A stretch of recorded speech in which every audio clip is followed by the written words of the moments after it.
And right now, there's a guy in America very, very, very thankful of a guy in Chorley. Because a guy from Chorley has saved the life of a man in the United States of America by donating his stem cells. He's encouraging others to consider doing the same. It's amazing. Don't know how you do it. I think is it just like giving blood? Well, we'll find out. Alex Christopher underwent the procedure after a work colleague who needs a stem cell transplant set up a campaign to find donors. Sadly, his mate, Peter McCleve, who has a type of blood cancer, is still searching for a match. So let's hope he finds that match. But during the process, Alex was matched to a man in Boston who is now living a healthy life. If you get about 70% match, you're doing well. Okay. This was a 100% match. Alex is with us this morning. Alex, good morning. How are you? Morning, I'm great. Thank you, guys. How are you? I'm good. And also with us is your mate, Peter. Peter, good morning. Good morning. How you going? I'm all right. So first things first, Alex, how did you come to give your stem cells? As in, what's the procedure? Yeah, how does it work and what happened? It's so easy. I think that the big thing that people have, the big aversion people have to signing up in the first place is they think it's this archaic process of someone digging around in your spinal cord with a needle trying to get bone marrow out. But 90% of the donations now take place through what's called peripheral stem cell donation, which is essentially, like you just said, it's like giving blood. There's one tube in one arm, takes your blood out, puts it through a machine, takes out the extra stem cells, and then puts it back in your body. The process for me was done in 4 hours. It was just so seamless, so convenient. So yeah, this is why having gone through the process, it's quite hard to fathom how so many people haven't signed up yet. So this is my message. Yeah, and Peter, you set up a group, didn't you, to make sure that people are matched because you've got blood cancer, haven't you, Peter? That's right. Yeah, I was. Excuse me. I was given a 7-year prognosis about 5 years ago, so I'm sort of on the back end of my situation there, but still looking for that stem cell donor match. But in the meantime, we set up a campaign called 10,000 Donors with a view just to, as Alex has just said, raising awareness of stem cell technology, the simplicity of how you register. It's a super simple cheek swab, so a bit like the swabs we've been shoving up our noses, but it's much easier and nicer. You just rub it around your mouth a couple of times, then you send it back to the charity. But since setting up that campaign, we've had over 90,000 people register now, and Alex is one of 17 people who've gone on to donate their stem cells to patients somewhere. So that's 17 potential lives saved. So it's a numbers game. It's about diversity, getting more people from more diverse backgrounds on the register, and that's what we do. We just talk about it and taking advantage of these wonderful opportunities like today that you guys have offered us to come and talk about. No, and Alex, am I right? If it's a 70% match, you're doing well. But this match with Patrick in Boston was 100%.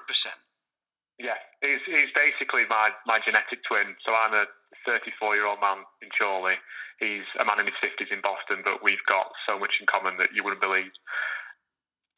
How does that happen?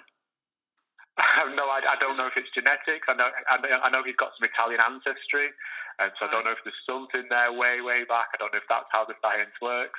It could be that we've got a great uncle in common or something, but that's just how it is. They're the odds, and this is why, like Peter says, it's a numbers game. It's so important for as many people to sign up as possible because I've got somebody thousands of miles away who is my genetic twin.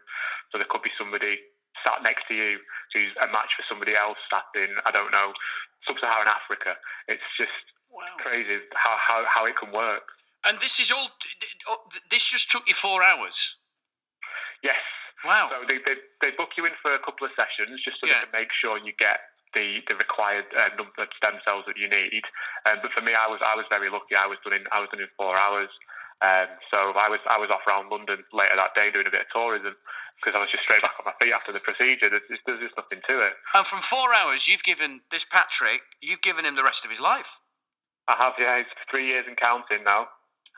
And what do you know about Patrick?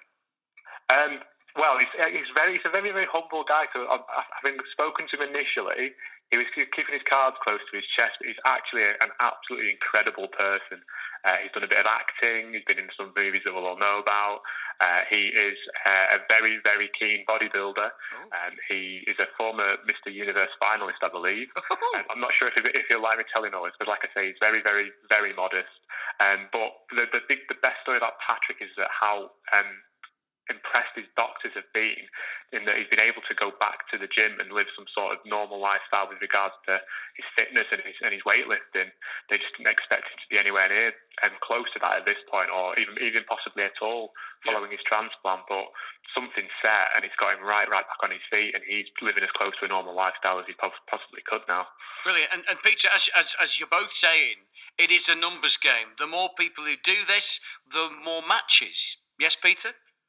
Precisely. It's very, very simple. And when people understand how easy it is to register, just go to 10,000donors.com, click on the appropriate link, and the process, it takes you about 2 minutes. But the more people we get on there, the more matches we're going to have. Right now, we've got 2% of the UK population registered on the stem cell donor list, and that's a global list. And it's a small number, but it gives us a lot to go after. You know, we've got 98% of the population to try and register, which is fantastic.